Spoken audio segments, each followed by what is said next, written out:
श्री गणेशाय नमः। दोस्तों, वीडियो शुरू करने से पहले वीडियो को लाइक कर दे और चैनल को सब्सक्राइब जरूर कर दे।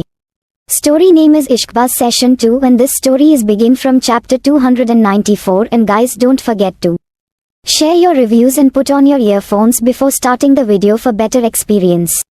तो चलिए शुरू करते हैं। और फोटो का एंगल कुछ ऐसा था जैसे मानो किसी ने छुपकर दोनों की फोटो निकाली हो। आसपास बहुत सारे फूल और पौधे थे जिसे देखकर साफ पता चल रहा था कि यह गार्डन की फोटो है। ये फोटो बहुत ही ज्यादा क्यूट लग रही थी, जिसमें आशी किसी शरारती बच्चे की तरह लग रही थी। क्रिश की नज़र इस फोटो पर पड़ते ही क्रिश के चलते हुए कदम रुक गए और उसने झटके से उसे फोटो को अपने हाथ में उठाकर उसे घूरते हुए गुस्से से अपनी एक एक शब्द चबा चबा कर कहा, फायरफ्लाई जितना उड़ना है उड़ लो, अब तुम्हें एक बार फिर मेरे पिंजरे में कैद होना होगा और इस बार तुम एक नया साइको देखोगी। बहुत शौक है ना तुम्हें मुझसे दूर जाने का, तो मैं भी देखता हूँ तुम कितनी देर तक मुझसे दूर रहती हो। Just wait and watch.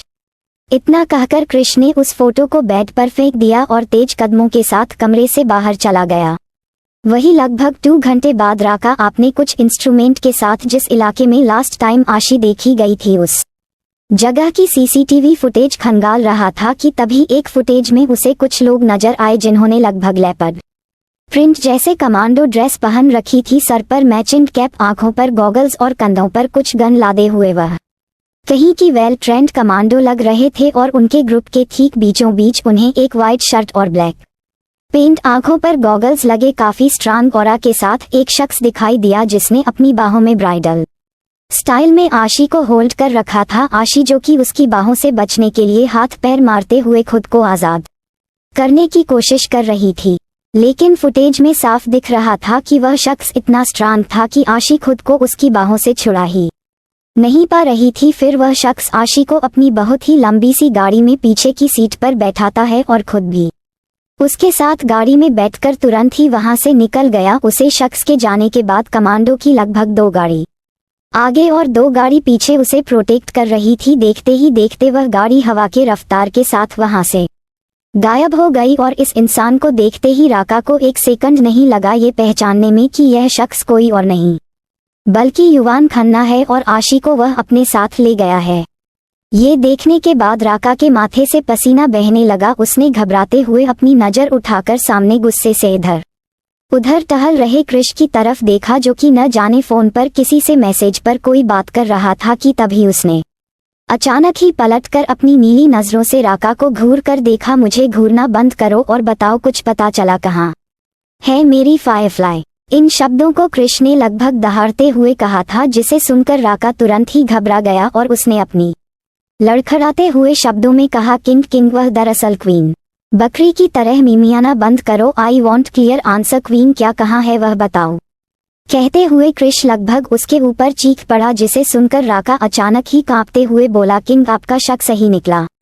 Queen को युवान खन्ना अपने साथ ले गया है। प्रॉब्लम यह है कि उन लोगों की फोटो सिर्फ एक सीसीटीवी कैमरे में है। इसके अलावा वहां के सारे सीसीटीवी कैमरे ब्लैक हो चुके हैं। यानी कि युवान खन्ना अच्छे से जानता था कि आप क्वीन को ढूंढने की कोशिश करेंगे और उसने एक कमरे को छोड़कर बाकी सब ब्लेंड कर दिया। इसका मतलब कि तभी क्रिश ने गुस्से से अपने शब्दों को चबा चबा कर दांत पीसकर बोला, इसका मतलब वह चाहता है कि मैं उसे ढूंढने की कोशिश करूं और वह मुझे सीधे सीधे चैलेंज दे रहा है। युवान खन्ना बहुत पर निकल आए हैं तेरे सिर्फ अपने आप की पावर पर। तुझे लगता है कि तू ड्रैगन किंग से टकराएगा और जीत जाएगा। ये तेरी जिंदगी की सबसे बड़ी भूल है। तूने जिस हाथ लगाया है वह ड्रैगन किंग का जुनून है और उसके जुनून को छूने की सजा मौत से भी बदतर होगी। I will show you, I will kill you bastard.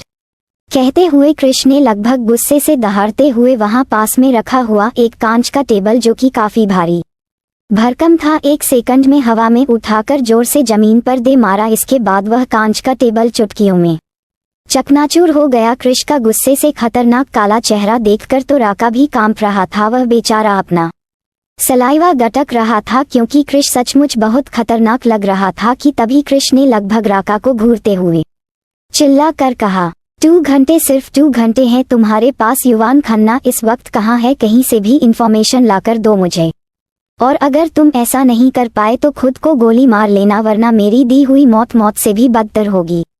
इतना कहकर क्रिश गुस्से से वहां से निकल गया और क्रिश के ऑर्डर को सुनकर तो राका के हाथ पैर ठंडे पड़ रहे थे। वह घबराते हुए जल्दी से अपना लैपटॉप लेता है और कानों में ब्लूटूथ के जरिए अपने लगभग सभी लोगों को ऑर्डर देते हुए बोला, चारों तरफ फैल जाओ। युवान खन्ना कहाँ आता है, कहाँ जाता है, पिछले एक हफ्ते में वह कहाँ कहाँ गया, मुझे पूरी इन्फॉर्मेशन दो। उसकी कर्ट गर्लफ्रेंड से लेकर जितनी भी मिस्ट्रेस है सबकी इन्फॉर्मेशन मुझे आधे घंटे के अंदर चाहिए। अंडरस्टैंड?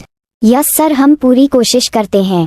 कोशिश नहीं, I want result damn it. कहते हुए राका ने उन लोगों का कॉल डिस्कनेक्ट कर दिया और अब राका परेशान होते हुए अपने आप से बोला, ओह गॉड, किंग को इतने गुस्से में मैंने कभी नहीं देखा। ऐसा लगता है जैसे क्वीन ना मिली तो वह सब कुछ जलाकर राख कर देंगे। पता नहीं इस बार क्या होगा, क्वीन क्यों चली गई आप? इतना कहते हुए राका अभी परेशान हो ही रहा था कि तभी अचानक ही उसे याना का ख्याल आया, जिसे याद कर उसे भी अपने दिल में एक अलग ही घबराहट हो रही थी। उसने तुरंत ही अपना मोबाइल निकालकर याना को कॉल किया। याना जो कि अपने कमरे में गहरी नींद में सोई हुई थी, क्योंकि इस वक्त रात के 2:30 बज रहे थे। अचानक ही फोन पर राका का नंबर फ्लैश होता हुआ देखकर उसने कुछ रिंग के बाद अपनी आंखें मलते हुए धीरे से फोन उठाया। हेलो राका। याना, मेरी बात ध्यान से सुनो। हमारे कमरे में मेरी जो बड़ी सी तस्वीर है उसे लेफ्ट साइड रोटेट करो। क्या तस्वीर को? लेकिन क्यों राका, और तुम हो कहाँ, अब तक आए क्यों नहीं? कहते हुए याना राका के लिए थोड़ी परेशान हो रही थी। फालतू की बकवास मत करो, जैसा कहा है वैसा करो, उसे तस्वीर को रोटेट करो। कहते हुए राका थोड़ा गुस्सा हो रहा था और राका की आवाज में कमान को सुनकर याना जल्दी से अपनी जगह से उठकर खड़ी होते हुए बोली, ओके ओके करती हूँ, तुम गुस्सा मत हो। इतना कहकर याना ने वह तस्वीर को साइड में रोटेट किया। अब राका थोड़ी नॉर्मल टोन में, क्या नजर आया तुम्हें? यहाँ एक सीक्रेट लॉकर है। याना ने राका के सवाल का जवाब दिया। इस लॉकर का पासवर्ड तुम्हारा बर्थ डेट है। तुमने एक बार मुझसे सवाल पूछा था ना कि आखिर तुम ही क्यों? तो सुनो, उसमें एक डायरी है जिसमें तुम्हें तुम्हारे सवालों के जवाब मिल जाएंगे और कुछ डायमंड के साथ तुम्हारा पासपोर्ट, और वहाँ मेरे पावर ऑफ अटॉर्नी पेपर के साथ मेरी सभी इन्वेस्टमेंट की डिटेल है, जिसका नॉमिनी मैंने तुम्हें बना दिया है। अगर मुझे कुछ हो जाए तो तुम यहाँ से दूर चली जाना और अपनी जिंदगी अपने तरीके से जीना। बस इतना ही बताना था। अपना ख्याल रखना और मेरे बच्चे का भी। राका की आवाज में एक अलग ही टेंशन थी और शायद एक तकलीफ भी थी, जिसे समझकर याना को बहुत घबराहट होने लगी। उसकी पकड़ फोन पर कस गई और उसने परेशान होते हुए राका से कहा, राका तुम ये क्या बातें कर रहे हो? कोई प्रॉब्लम है क्या? प्लीज प्लीज मुझे बताओ। राका, क्या तुम किसी मिशन पर जा रहे हो? राका, मेरी बात सुनो। और इससे पहले कि याना आगे कुछ कह पाती, कॉल डिस्कनेक्ट हो चुका था, जिसे सुनकर याना बहुत परेशान हो गई। उसे अपने दिल में एक अलग ही तकलीफ का एहसास हो रहा था। उसके हाथ अपने आप दिल के पास चले गए। उसे बहुत डर लग रहा था। हेलो हेलो राका राका। लेकिन अब सामने से कोई जवाब नहीं आने वाला था। अब जाने अनजाने याना की आंखों से आंसू बहने लगे और वह अचानक की बेड पर बैठ गई। उसे ऐसा लग रहा था जैसे अब उसमें खड़े होने की हिम्मत ही नहीं हो रही हो। राका की अजीब बातें उसके कानों में गूंज रही थी। वहीं दूसरी तरफ क्रिश फोन पर परेशान होते हुए किसी से बातें कर रहा था। कुछ पता चला उसके बारे में? कहाँ है वह? क्रिश की बात को सुनकर सामने से अंश उसे जवाब देता है, फिलहाल वह कहाँ है ये तो इन्फॉर्मेशन नहीं मिली, पर मुझे खबर मिली है युवान खन्ना के पर्सनल बॉडीगार्ड्स ने मंदिर से एक पंडित और एक मैरिज रजिस्ट्रार को किडनैप किया है। आई थिंक वह उससे शादी करने वाला है और सबसे बड़ी बात यह है कि आशी उसके हाथ लग चुकी है। इस बारे में विवान खन्ना को कुछ पता नहीं है, क्योंकि अगर ऐसा होता तो विवान खन्ना कोई ना कोई एक्शन जरूर लेता, लेकिन वह शांत है। इसका मतलब है युवान खन्ना के दिमाग में अपना कोई प्लान चल रहा है। मैंने पता लगाया है पिछले कुछ दिनों में विवान खन्ना के किसी भी अड्डे पर युवान खन्ना का आना जाना नहीं हुआ। इसका मतलब साफ है कि वह अपने डैड के इलाके को छोड़कर अपने किसी सीक्रेट प्लेस में आशी के साथ है और वह नहीं चाहता कि इस बारे में उसके डैड को कुछ भी पता चले। जैसा कि हम जानते हैं विवान खन्ना ने आशी को मारने के साफ ऑर्डर दे रखे हैं, लेकिन अगर युवान खन्ना उसे बचा रहा है तो इसका मतलब भी साफ है कि वह नहीं चाहता कि आशी को कोई खतरा हो या उसकी जान जाए, बल्कि इसका मतलब ये है कि वह उसे अपना बनाना चाहता है। हाउ डेयर ही उसकी इतनी हिम्मत कि वह मेरी फायरफ्लाई को अपना बनाएगा, मैं उसकी जान ले लूंगा। कहते हुए कृष की आंखों में एक अलग ही आग थी। उसका दिमाग लगभग फटने को हो गया था। उसके खून में उबाल आ रहा था। उसका चेहरा किसी शैतान की तरह दाग हुआ पड़ा था। आसपास का एटमॉस्फेयर पूरी तरह ठंडा था। वह एक जीता जागता काला शैतान लग रहा था, मानो जैसे सचमुच ड्रैगन किंग अपने मुंह से आग उगल रहा हो। इस वक्त फोन पर अंश भी कृष की आवाज में वह खतरनाक वाइब को नोटिस कर सकता था कि तभी कृष ने अंश का ऑर्डर देते हुए कहा, युवान खन्ना के जितने भी प्रॉपर्टी है मुझे उसकी डिटेल आधे घंटे में चाहिए। उसके फ्रेंड्स और फैमिली की डिटेल के साथ उनकी प्रॉपर्टीज की भी डिटेल आधे घंटे में मुझे मेरे टेबल पर चाहिए। हर एक छोटी सी छोटी प्रॉपर्टी, अंडरस्टैंड। और यह सुनकर अंश हाँ में सर हिलाते हुए बोला, ऑफ कोर्स मिल जाएंगे। कृष ने तुरंत ही कॉल डिस्कनेक्ट कर दी। अब कृष अपने कमरे की बालकनी में खड़े होकर कुछ सोच ही रहा था, तभी अचानक कि उसके माइंड में कुछ क्लिक किया। उसने तुरंत ही रुद्र को कॉल करते हुए उससे कुछ बातें जानने की कोशिश की। मिस्टर सिंघानिया, क्या आप मुझे बता सकते हैं आपकी कंपनी की पार्टनरशिप के तौर पर मेरी फायरफ्लाई के हिस्से में कितनी प्रॉपर्टी है? कृष के इस सवाल का जवाब रुद्र, जो कि काफी गहरी नींद में था क्योंकि उसे आशी के गायब होने के बारे में कुछ भी पता नहीं था, बिना ही कुछ सोचे समझे बस एक झटके में दे दिया। यही कुछ 8500 करोड़। लेकिन तुम ये सब क्यों पूछ रहे हो कृष?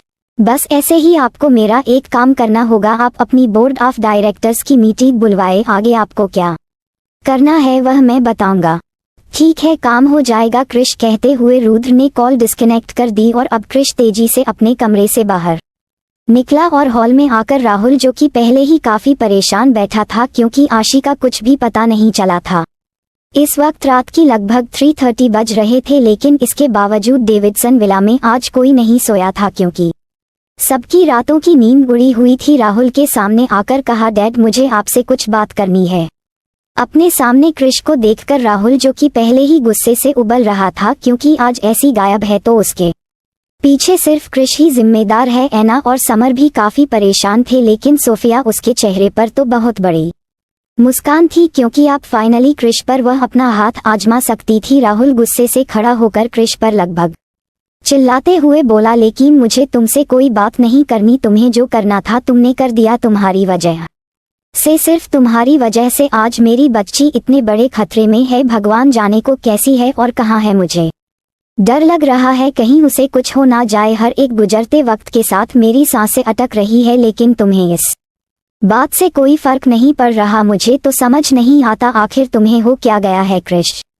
इन शब्दों को कहते हुए राहुल बहुत दुखी लग रहा था कि तभी कृष अपनी कोल्ड ऑरा के साथ गुस्से से राहुल की तरफ घूरते हुए बोला, डैड मैंने कहा मुझे आपसे कुछ बात करनी है। बेहतर होगा आप और समर मेरे साथ चलिए।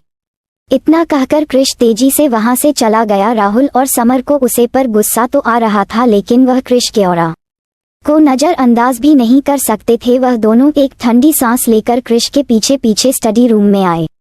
वही उनके जाने के बाद सोफिया बहुत ही मासूम बनते हुए एना से बोली, आंटी आखिर इस लड़की के दिमाग में चल क्या रहा था? वह ऐसे ही कैसे गायब हो सकती है? मन की हस्बैंड वाइफ में थोड़ी सी लड़ाई हुई थी, लेकिन इसका मतलब यह नहीं है कि वह ऐसे ही कहीं चली जाएगी। क्या उसे इस घर की इज्जत की और आप लोगों की फीलिंग की कोई कदर नहीं है? आई मीन कम से कम अंकल के बारे में तो सोचा होता। वह उसे कितना प्यार करते हैं, उसे बिल्कुल अपनी डॉटर की तरह मानते हैं। मुझे तो समझ नहीं आता कोई इतना इनरिस्पॉन्सिबल कैसे हो सकता है।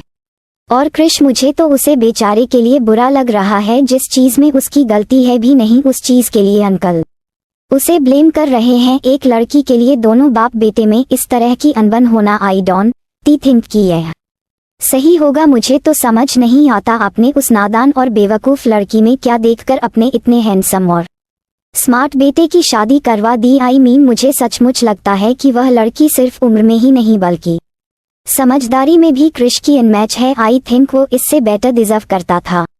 और सोफिया की बात को सुनकर एना, जो कि पहले ही कृष और राहुल के बीच हो रहे अनबन से परेशान थी, कहीं ना कहीं उसे पर सोफिया की बातें असर कर रही थी। उसे अब आशी पर गुस्सा आ रहा था, और आखिर आए भी क्यों ना। वह एक माँ थी जो अपने पति और बच्चों की खुशियां चाहती थी, लेकिन सिर्फ आशी की वजह से उसके घर में हमेशा अशांति का माहौल रहता था। कभी रॉकी के कारण तो कभी राहुल और कृष के सीक्योर नेचर के कारण। एना को आज भी याद है वह वक्त जब क्रिश पूरे 5 महीने बाद घर वापस लौटा था और सिर्फ आशी के लिए उसने पूरी फैमिली को बहुत ही ज्यादा टॉर्चर किया था, यहाँ तक कि उसने अपनी माँ को भी नहीं छोड़ा था। और इस चीज को याद करके एना को सचमुच बहुत गुस्सा आ रहा था कि तभी नेकी जो कि हॉल में बैठे हुए उन दोनों की बातें सुन रहा था। एना के चेहरे पर गुस्से भरे एक्सप्रेशन को देखकर वह समझ चुका था कि सोफिया अपनी चाल में अच्छे से कामयाब हो रही है, जो चीज शायद आज निक को भी अच्छी नहीं लगी थी। निक तुरंत ही आशी को डिफाइन करते हुए सोफिया को लगभग डांटते हुए बोला, सोफिया क्या बकवास कर रही हो, ये हस्बैंड और वाइफ के बीच का मैटर है, तुम इसमें ना ही तो बेहतर होगा। मैं बहुत अच्छे से जानता हूँ कि तुम क्या चाहती हो, लेकिन एक बात याद रखो, इस तरह की चिप हरकतें करके तुम मेरे भाई को हासिल नहीं कर सकती। वह ड्रैगन किंग है, उसे तुम्हारी जैसी चालाक लोमड़ी अपनी मुट्ठी में नहीं कर पाएगी। मेरा भाई उसे चाहे कितनी भी नफरत करे, लेकिन प्यार भी सिर्फ उसे करता है, इसीलिए अपना दिमाग लगाना बंद करो, समझी तुम, वरना अगर क्रिश ब्रो को पता चला तो पता नहीं तुम्हारा क्या हाल करेगा। तुम अभी जानती नहीं हो उसे। और निक की बात को सुनकर सोफिया का मुंह बन गया। वह जैसे ही निक को कुछ कहने वाली थी कि तभी एना निक को डांटते हुए बोली, निक माइंड योर लैंग्वेज, ये कौन सा तरीका है बड़ों से बात करने का? मैंने तुम्हें ऐसे संस्कार नहीं दिए। तुम क्रिश बनने की कोशिश मत करो, माफी मांगो सोफिया से। अपनी माँ के बदले हुए व्यवहार को देखकर निक एक ठंडी सांस लेते हुए बोला, माफी, और मैंने कुछ भी गलत नहीं कहा। एंड मॉम, मैं आपको एक वार्निंग देना चाहता हूँ, दूसरों की बातों में आने से पहले खुद का दिमाग लगाने की कोशिश कीजिए, क्योंकि पिछली बार कैथी कहाँ गायब हो गई किसी को पता नहीं चला। कहीं ऐसा ना हो इस बार आप अपनी इकलौती भतीजी से हाथ धो बैठे। क्रिश ब्रो को मुझसे बेहतर आप जानती हैं, प्लीज कुछ भी ऐसा कहने या करने की कोशिश मत कीजिएगा जिसके बाद आपका सामना एक बार फिर ड्रैगन किंग से हो, क्योंकि मैं अपने ब्रो को बहुत अच्छे से जानता हूँ। उन्होंने हार मानना कभी नहीं सीखा, और वह स्टूपिड फायरफ्लाई, वह तो उनका पागलपन है। बेहतर होगा आप उसे छेड़ने की कोशिश ना कीजिए। खैर, मैं अपने कमरे में जा रहा हूँ, और सोफिया तुम्हारे लिए अच्छा यही होगा कि तुम अपना बोरिया बिस्तर लपेटकर यहाँ से जल्दी निकल जाओ, इससे पहले कि तुम कुछ भी उल्टा सीधा करो और तुम्हारा सामने ड्रैगन किंग से हो जाए। क्योंकि बात जब ड्रैगन किंग की आती है तो वह अपनी फैमिली को भी तवज्जो नहीं देता, तुम तो फिर भी उसके लिए कुछ नहीं लगती। इतना कहकर निक अपने कमरे में चला, और उसकी बातों को सुनकर एना और सोफिया का मुंह बना हुआ था। निक ने ये बातें इसने कही थी क्योंकि उसे पता था कि क्रिश आशिकों की हद तक चाहता है। जिस इंसान ने अपने जान से प्यारे भाई के साथ भी रिश्ता तोड़ने से पहले एक बार नहीं सोचा उसके लिए किसी और की जान या फिर उसकी फीलिंग के लिए भी कोई कदर नहीं होगी। क्रिश की सबसे बड़ी कमजोरी उसकी फैमिली थी, लेकिन बात जब आशी की आए, आशी के सामने उसे कोई भी नजर नहीं आता था। निक जानता था अगर उसे सोफिया के किसी भी गलत इरादे के बारे में पता चला तो वह एक पल नहीं गंवाएगा उसे खत्म करने में। और फिर भी उस पागल लड़की को लगता था कि क्रिश उसे प्यार नहीं करता। वही गौरी जो अब तक कॉरिडोर में खड़ी कुछ सोच रही थी। निक की बातों को सुनकर उसके चेहरे पर एक मुस्कान आ गई, क्योंकि यह बात तो कहीं ना कहीं गौरी भी जानती थी कि निक आशी से बहुत चिढ़ता था, लेकिन वह आज आशी का सपोर्ट कर रहा था। जो बात गौरी को अच्छी लगी थी, ना जाने क्या सोचकर गौरी भी निक से बात करने के लिए उसकी कमरे की तरफ चली गई। वहीं दूसरी तरफ स्टडी रूम में जहां क्रिश, राहुल और समर किसी गंभीर मुद्दे पर बात करने की तैयारी कर रहे थे। So don't forget to share your review and comment your best part of an story. और अगर आपने अभी तक हमारे चैनल को सब्सक्राइब नहीं किया तो कृपया इसे सब्सक्राइब करें और बेल आइकन पर क्लिक करें ताकि आप हमारी नई कहानी पहले पा सके। And if you like my story so comments your feelings with heart emoji. तो मिलते हैं नेक्स्ट वीडियो, तब तक के लिए राधे राधे।